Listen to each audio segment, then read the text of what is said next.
A nossa conversa hoje no programa 9 Minutos diz respeito ao agronegócio, à agricultura, ao setor primário da nossa economia. E para isso nós vamos conversar com um profissional que é uma referência no Estado, dado o seu envolvimento em vários projetos de vultos que aqui se implantaram e se realizaram.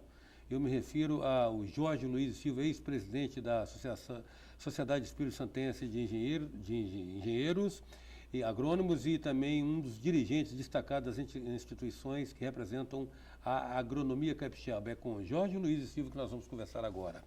Jorge, dá uma panorâmica assim rapidinha, porque nós não temos muito tempo para depois verticalizar os assuntos sobre o agronegócio capixaba. Parece que a gente vive um momento, digamos, auspicioso, né, Jorge? A realidade é que o agronegócio capixaba vem crescendo, desenvolvendo, né, a todo vapor. Hoje nós temos o Conilon aí sendo o maior produtor do país. Na questão da arábica nós somos o vice-campeão.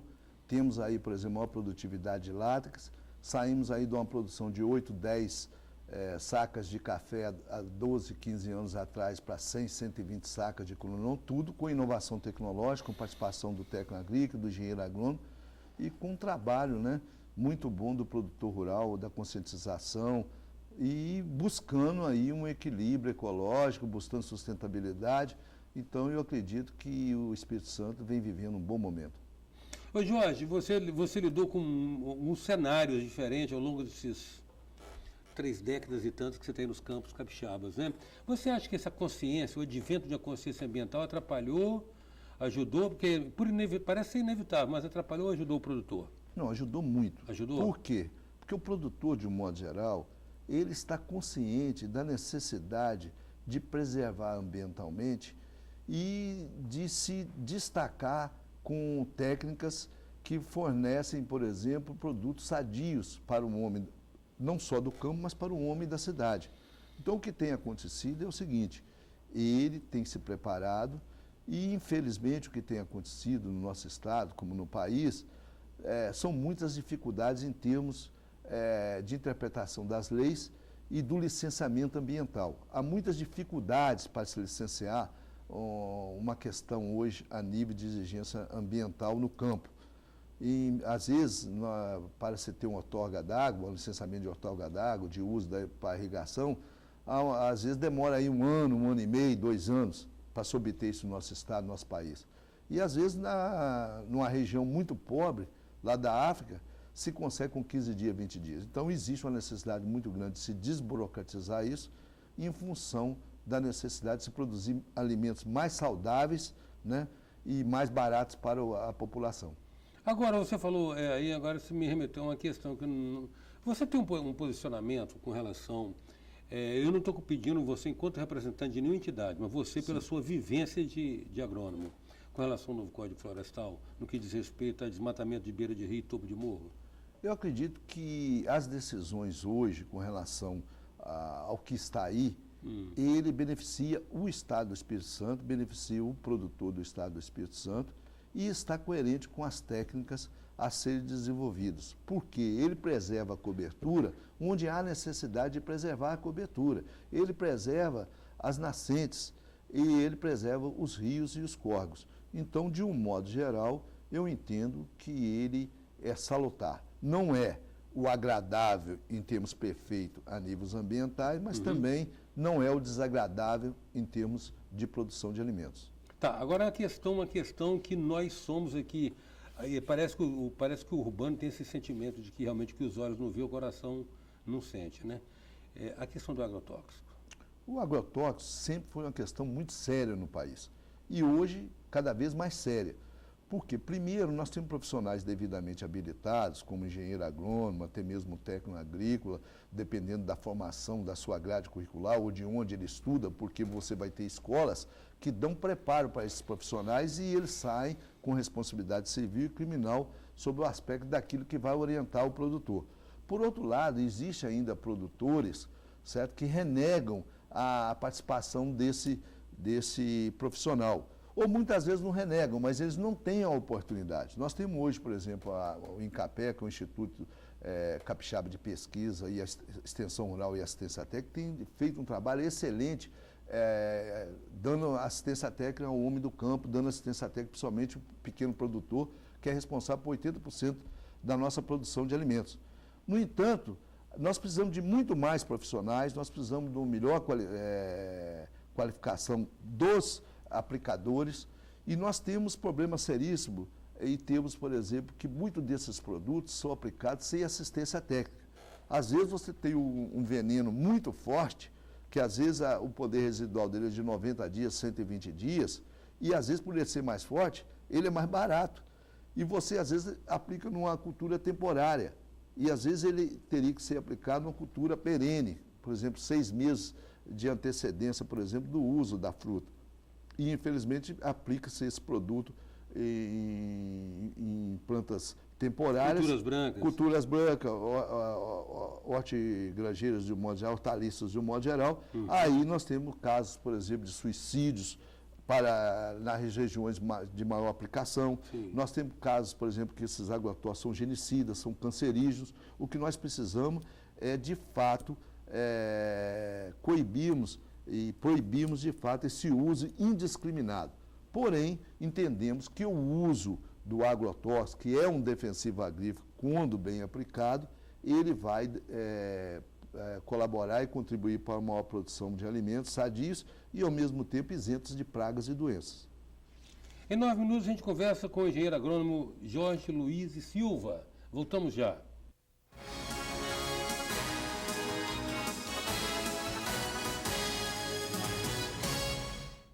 Voltamos com 9 minutos, que traz hoje o engenheiro agrônomo Jorge Luiz Silva, diretor da Sociedade Espírito Santense de Engenheiros e membro do Grupo de Trabalho de Infraestrutura do Conselho Regional de Engenharia e Agronomia do Espírito Santo. Jorge,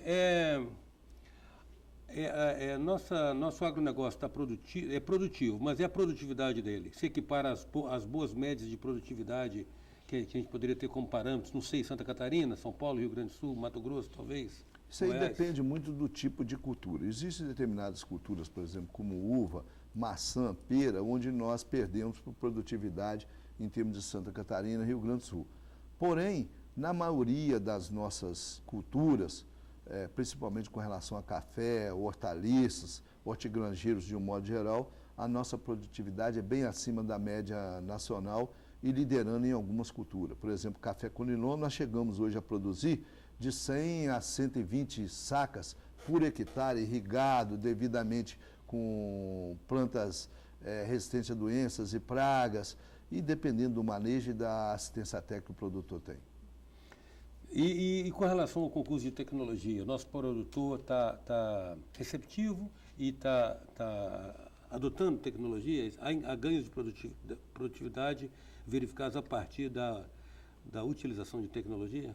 Hoje nós avançamos muito a nível de tecnologia, não só a nível do Estado do Espírito Santo, como a nível de Brasil. Hoje nós exportamos tecnologia a nível de culturas permanentes, temporárias, como é o caso, por exemplo, de alcançarmos hoje a maior safra, uma safra recorde de grãos, prevista em 182 milhões de toneladas de grãos, contribuindo só a soja com 82 milhões.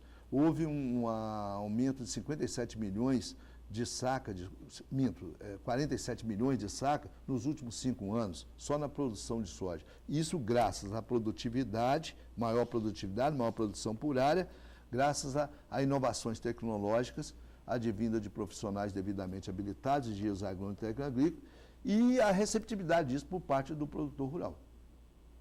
Sim, agora vamos olhar um outro lado aí, vamos olhar o lado vazio do copo.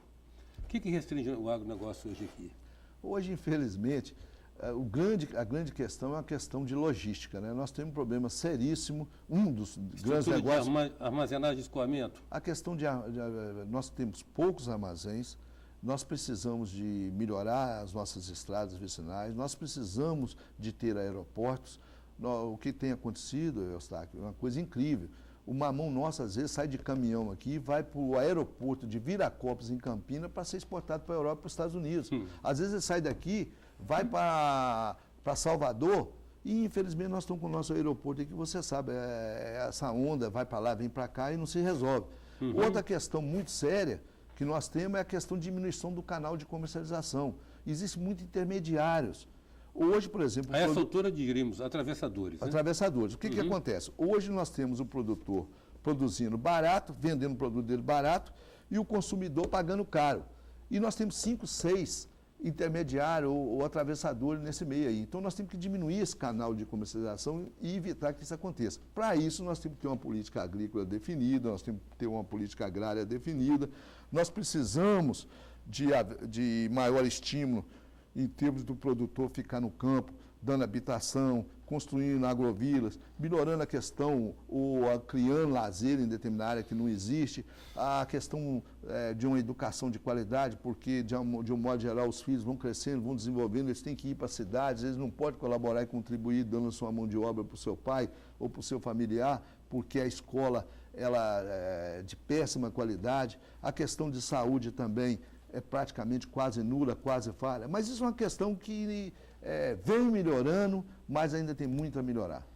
Bom, é bom lembrar que na Europa e nos Estados Unidos o nível de subsídio ao produtor rural não dá para comparar, né? Humilha nós. A realidade é o Humilha seguinte, a gente. A realidade é que na Europa, apesar de nós termos um mundo globalizado hoje em termos de venda, em termos de comercialização, em termos de produção, em termos de tecnologia, mas na hora de subsidiar o produtor, o europeu tem o subsídio, o americano do norte tem o subsídio dele. Infelizmente, hoje nós pagamos juros absurdos. O pequeno produtor hoje, coitado, ele pena. Ele pena porque ele paga juro ele não tem como financiar o plantio, não tem como financiar depois da colheita a estocagem, esperando preços melhores. Não tem política de preço mínimo. Tem política de preço mínimo? A realidade é que nós não temos política de preço mínimo. Nós não temos uma garantia do preço. Hoje você planta e você tem que pedir a Deus que seja bem sucedido ou que não tenha muita oferta, Sim. porque nós vamos pela lei da oferta e da procura. Você não tem garantia daquilo que você produz. Você tem que pedir a Deus para chover na sua terra e ter seca na terra do outro, para poder vender bem.